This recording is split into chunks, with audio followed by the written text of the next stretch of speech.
Така. Гледам, че в интернета нещо тук много сливи почнават да реват, че не му мъже, че остаревали самички, такива работи. Мили дами, вие сега ли разбрахте, че ще остаревате самички, бе? Ма сега ли разбрахте, бе?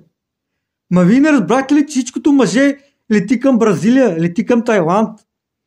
Чука сливи в Тайланд за $5, в Бразилия за $10 бремни в 9-тия месец.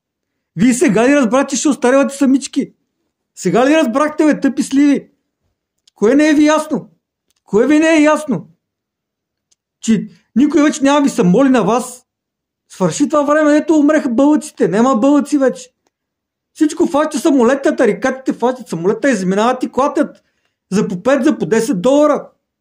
Какво си мислите ви, че някой на вас ще ви се моли? Кой ще ви се моли, бе? Нема бълъци вече. Освен някакви мангали тъпи, таят нямат пари.